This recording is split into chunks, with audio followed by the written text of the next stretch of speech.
Je suis accompagnée aujourd'hui avec ma fameuse amie Caroline Rayon, qui est fiscaliste de renommée et aussi auteure de certains livres. Je pense que tu as écrit 4 livres, si je me rappelle bien, Oui. dont, moi, j'ai celui anglais, right?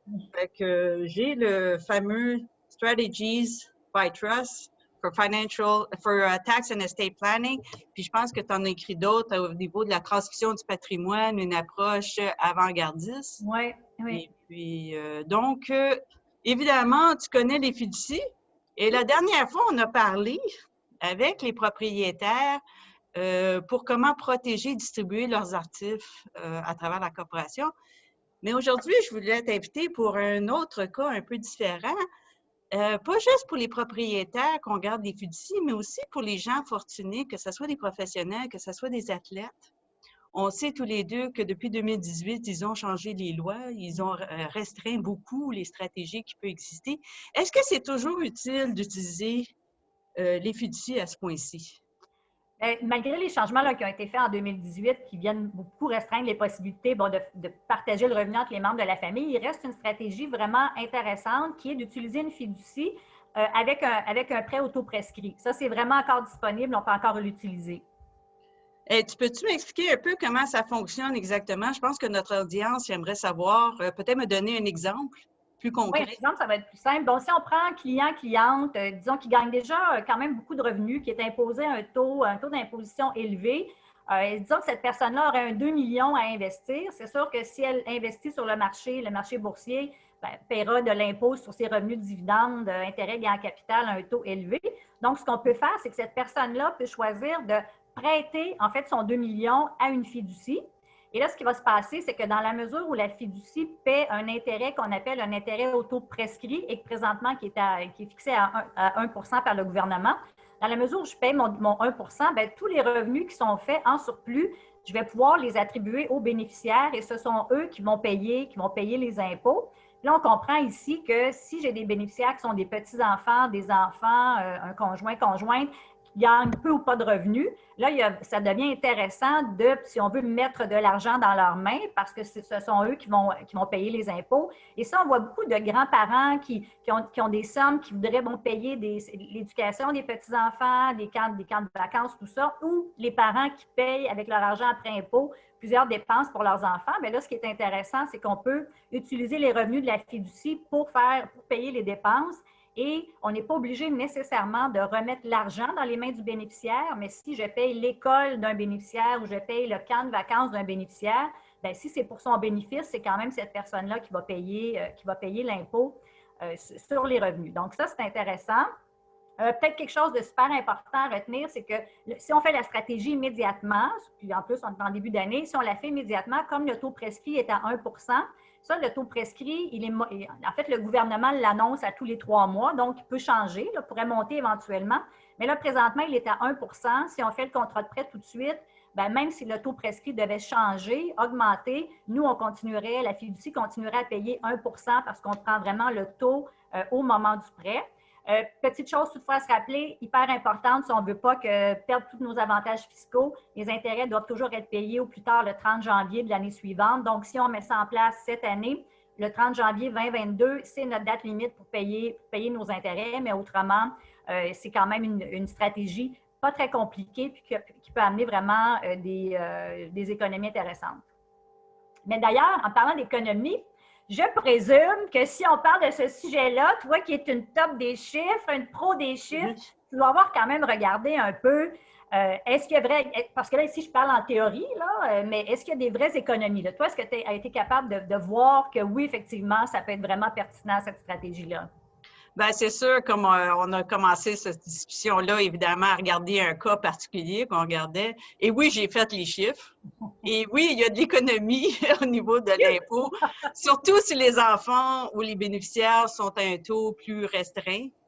C'est sûr qu'on parle de sommes plus substantielles, mais ça étant dit, oui, il y a des économies de 20 à 50 des impôts qu'on devrait payer par année. Donc, puis évidemment, étant donné que le taux prescrit est à 1 du moins, je l'espère, en général, qu'on est capable de dépasser en tant que gestionnaire de portefeuille 1 de rendement. Sinon, ça serait très triste. Il faut dire que les taux qu'on reçoit de ces jours-ci, c'est à peu près 2, là, Mais il y a quand même des investissements qui permettent de donner beaucoup plus que 1 %. Donc, ce qui fait que, oui, évidemment, ça fonctionne au niveau des économies d'impôts. Mais ça étant donné, pas que je veux enlever ton travail, Caroline, parce que je sais que tu es très bonne à ce que tu fais, mais je regardais ça et je me disais, bah, je pourrais toujours juste faire un prêt direct, auto-prescrit, puis enlever toute la structure de fiducie. Pourquoi utiliser la structure de fiducie ou juste faire un prêt? Parce qu'au fond, j'ai la même économie fiscale.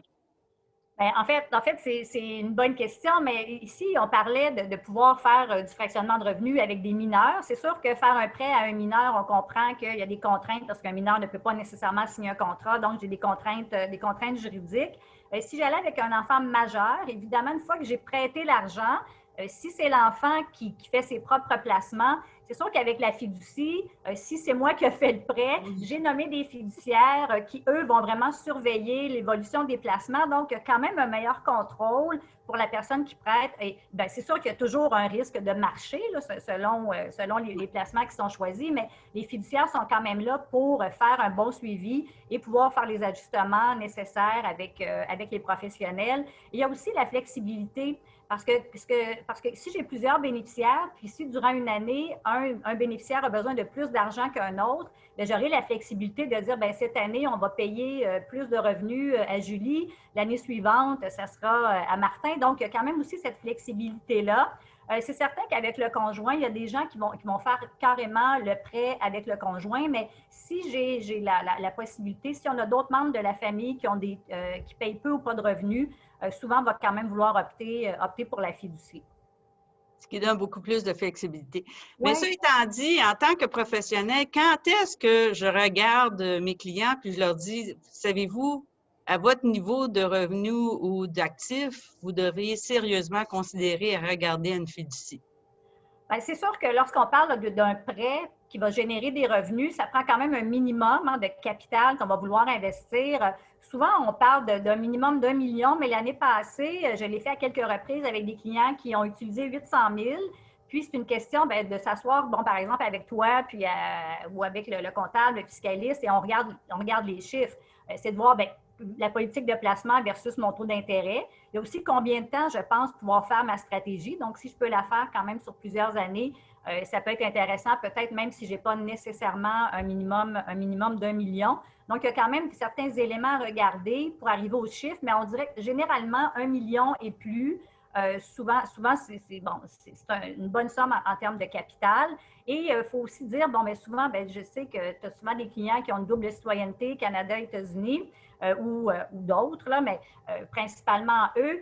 Il faut quand même aussi, quand on regarde ces stratégies-là, si on a un bénéficiaire qui est résident américain ou citoyen américain ou carte verte, là, ça peut être moins avantageux. Donc, aussi quand même faire attention, là, qui sont les bénéficiaires, mais autrement, il s'agit de s'asseoir puis de regarder les montants puis de faire quelques simulations, mais pour les gens qui ont 1 million et plus, là, généralement, c'est assez facile à démontrer ce qu'on va pouvoir atteindre comme économie.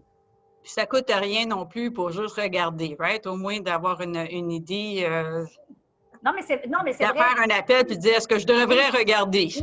Oui, right? Non, mais c'est vrai. Oui, de faire cette étape-là, de dire est-ce que ça fait du sens? Non, le client n'a rien à perdre, en fait, a tout à gagner. C'est ça. Fait que si j'ai bien compris, c'est le meilleur temps parce que le taux prescrit à 1 % je pense pas que ça va durer à éternité. Puis c'est vraiment tu sais, je veux dire, comme j'ai dit, si on n'est pas capable de faire des rendements au-dessus d'1 %, ça fait pitié. Donc, on devrait être capable de dépasser ça. Puis, le plus longtemps qu'on peut garder la fiducie, le mieux que c'est pour le fractionnement, surtout si on a des bénéficiaires qui ont un taux beaucoup plus bas et nous, on est à un taux plus élevé. Donc, comme toujours, merci Caroline pour toute l'information. Peut-être en fait de dire aussi, Sophie, quand tu dis oui, le taux prescrit, mais on est mieux de le faire au début de l'année parce qu'on va pouvoir accumuler du revenu toute l'année. On va pouvoir vraiment fractionner plus que si j'attends au mois de septembre ou octobre, évidemment. Là. Donc là, c'est un très bon point. Le timing, comme on dit, est vraiment excellent pour regarder, au moins regarder, voir si c'est une stratégie intéressante.